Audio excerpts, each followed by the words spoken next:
Cricket is losing its appeal in Australia for the first time in a generation, and there are news articles after news articles after news articles lamenting that fact and wondering why, right? I can tell you why. It's because of David Warner and his cunt wife. Let's talk about it.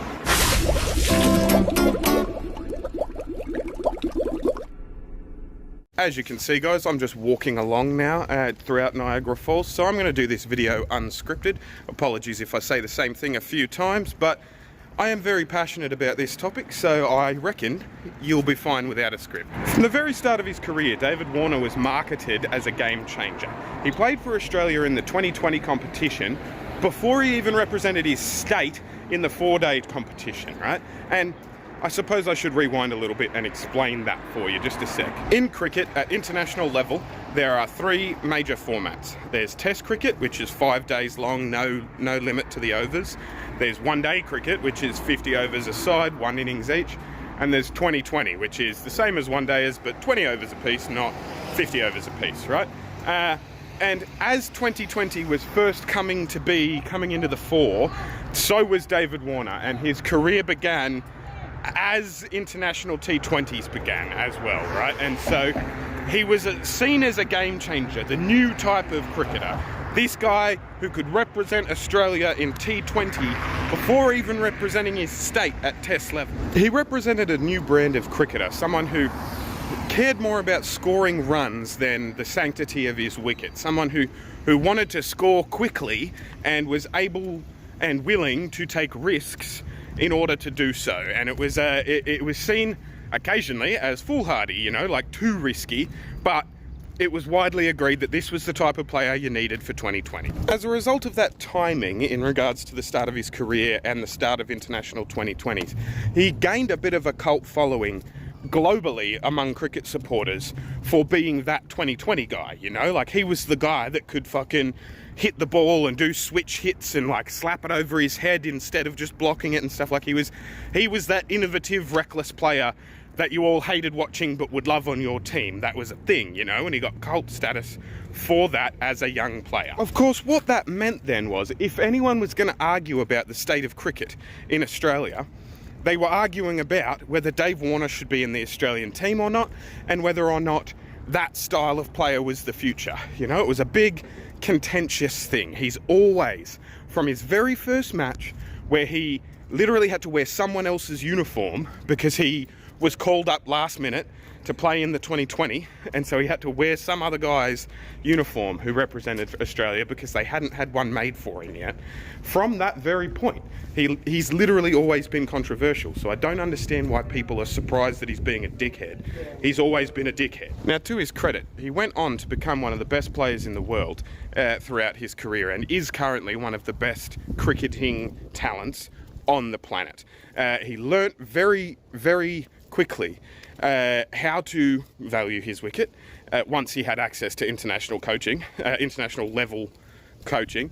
He learnt how to value his wicket, and he, more importantly, learnt how to switch between the mentalities of I need to score quickly like they do in T20, and I need to value my wicket like they do in test matches, which meant that when he played in a test match, should the situation arise where he actually needed to score quickly as opposed to, you know, plugging away at it, as is the way with most test cricket, you know, like he was a new style of player that could play either style in his head, you know, that's what I'm saying. So it was 2009 when he made his debut, and across the 9 years afterwards, up until 2018, he got better and better and better and better.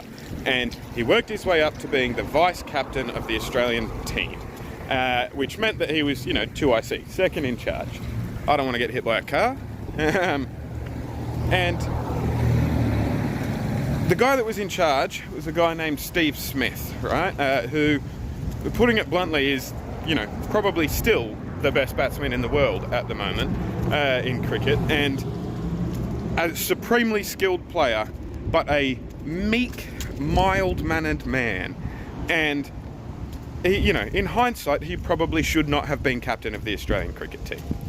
David Warner was his 2IC, and in short, David Warner cheated, right? The Australian team cheated in 2018. A young player named Cam Bancroft, who was completely thrown under the bus, was convinced by the vice captain of the team, David Warner, to take sandpaper out on the field and alter the ball when instructed. Massive cheating. Isn't allowed. They were banned for certain periods of times each, you know, both Steve Smith for tacitly doing it as captain because he allowed it to happen, like he looked the other way, which is when you're supposed to be in a leadership position just as bad as doing the bad thing. David Warner got banned because he's, you know, he was the one that said, hey, yep, this is what we're going to do. And Bancroft got banned because he's the one that actually did it, right? And so it completely devastated the cricketing world in Australia. It was a complete slap in the face because we'd been the world's best team for, you know, 20, 30 years, and cricket was improving. South Africa are amazing, and it was competitive cricket, and we cheated, and that's gross, you know, so that's gross. They were all banned, as I said, and they served their bans. However, a key component of the ruling was that Steve Smith and David Warner would not be able to fulfill any leadership positions for the Australian cricket team ever again. They were banned for playing for a certain amount of time. Once that ban was done, they could come back and play again, but they couldn't lead anymore. Personally, I think that's too lenient, you know. I know there are all sorts of people who will tell you, oh, you know, all the other precedents, all the other examples from other countries who have cheated and whatnot, you know, they just served their time and they came back and played again and whatnot. But I don't care. I don't care. It's like, the integrity of the sport has been tarnished so much by their returning and playing that I cannot support a team with David Warner in it. I haven't watched a single game of cricket that the Australian national team has played since Sandpaper Gate. It completely destroyed the integrity of the national team, and it completely destroyed the integrity of the direction that the national team had been going in as a result of David Warner being the ringleader. Because remember, he was the fucking poster boy for the new style and had been for the previous decade. In a clusterfuck of poor timing and poor decision making, the guy who had taken over as the Australian Test captain, Tim Paine, was thrust into a sex scandal with a journalist because he'd sent her a dick pic. And so there was a complete lack of leadership on an international cricketing level again, you know, as a result of what can only be called an issue of integrity with the captain. So this is where we need to talk about David Warner's cunt wife again, right? Because it's around this time that she starts opening her yap as if she, you know, is somehow important just because it sucks the dick of a talented cricketer. You know what I mean? And don't get me wrong, I know a lot of people out there are like, oh, she's not even talented, she doesn't do anything. Like, she was an Iron Woman. She had her own sporting career and she put it on hold to have kids and whatnot. And like, that's admirable. I'm not going to discredit her sporting nous. However, she is biased as fuck in discussions about David Warner because it's her husband, right? And everyone knows that. She should know that, and she should shut the fuck up.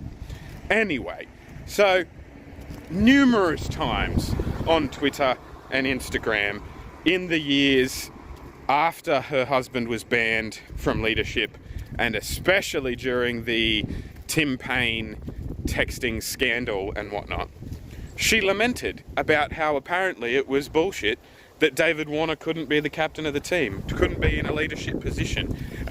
You know, spoke about all his skills and about how it would make more sense for them financially because people from Australia don't even like him. Like, it would make more sense for him to go and play in the Indian T20 leagues, like the local leagues and stuff, and get paid big money, like the IPL or the whatever the 2020 league in Pakistan is, and like there's 2020 leagues all around the world, you know, like they're trying to emulate the English Premier League, and like in soccer, you know, like, and have that club-based type success. And her whole thing is, he could be earning millions, but he's okay with representing his country instead, and it's like, so fuck off then. Fuck off. Like, in a nutshell, car driving past, like, you ruin the integrity of the game. You're bitching via your wife, you fucking little girl, you know what I mean? Like, fucking say it with your big boy voice, If you've got an opinion, don't filter it through your wife's Twitter because you know you'll get slapped by the national body, Like, just say it with your big boy voice, But anyway, like, the whole thing, just, if you want to go and be a cricketing mercenary and make millions of money, like millions of dollars, being one of the world's best players, making a whole bunch of money in T20 leagues and not representing his country, please fucking do so, Mr. Warner, so the rest of us that actually love the game of cricket and have been embarrassed and angry that you've been representing us can enjoy the sport again. Like, it's mind-boggling that someone like Candace fucking Warner can send threats to the national cricketing body, basically being like, well, he could earn this amount if he played for Hyderabad during that time, like,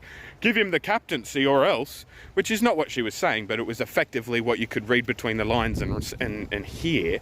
It's just a slap in the face after being slapped in the face when they fucking cheated. The national body are stuck between a rock and a hard place because obviously they don't want all the top players and all the best skilled players to be playing club level cricket, like in all those super leagues around the world, and have the national team be shit, right? The national team's shit anyway at the moment. We're hosting the World Cup in the T20s, and like, there's a whole bunch of coaching drama that I won't bore you with, but like, there's just so much politics and like non-cricket issues that the cricketers that are now supposed to be in leadership positions, because they had no good leaders to look to for examples, and because they're just sort of flying by the seat of their pants, like, we've got some vegan political activist as the captain now who like argues about sponsors and like for climate change purposes and like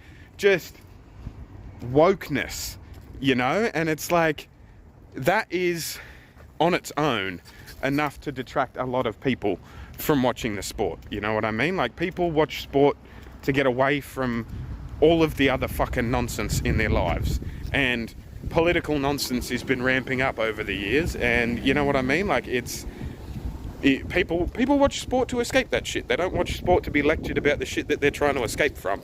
And while I could agree with a great many of the issues that Pat Cummins, the current Australian captain, who, let's not forget, was one of the bowlers using the ball that they were cheating with, like, he had to have known. There's no way, if you've ever played cricket, like, there's no way the bowler bowled the ball and then got the ball back after it had been sandpapered and didn't go, there's no way that happened naturally. You know what I mean? But he's the captain now, so there's nothing official that he was in on it, but he could not possibly have not been in on it if you know cricket, you know what I mean? Like, he had to have, if he didn't know prior, he knew as soon as it was happening and he didn't say anything, just like Steve Smith, you know what I mean? But that's not the point, you know what I mean? Like, it's a clusterfuck of issues. In short, the reason that Australian cricket is failing at the moment, the reason that people are running away from the game in droves, is not one reason, but it started with Dave Warner, and it started with the loss of the integrity of the national team. Why would we watch? Why would we watch when we might be cheating anyway? Why would we watch when literally anyone from around the world that likes the sport can take the piss out of you for a bit of sandpaper or something, Like, it's embarrassing. It's like, it makes you feel ashamed, Like, it's shameful. It's shameful. And no one wants to go to sport. No one wants to play sport or enjoy sport. Like, and no one can do those things while feeling ashamed. And I think on a national level, we are still quite ashamed that David Warner fucking threw a younger player under the bus and organised an example the worst example of cheating in the sport on an international level in a very long time. So yeah, the TLDR of this video is fuck David Warner, fuck his wife, and if he wants to go and be a fucking cricketing mercenary, I want him to as well. Go and play for someone else. Go and, like, fuck it. Get citizenship of some minnow country. Go and play for Bangladesh. I don't care. Like, please. In fact, I do care. I want you to do that. I want you to do that, and I want you to stop playing international cricket. Thanks, Mr. Warner. Yeah, I'm going to try and keep making YouTube videos, YouTube stuff. Hit the subscribe button, hit the like button. Consider joining the channel. Get your name on that list. I like money.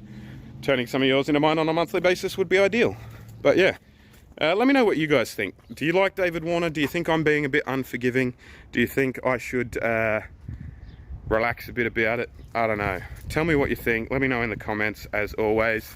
And thank you for watching this whole video. As I said, I'll see you when I look at you. You'll see me when you look at me. Thanks so much for watching.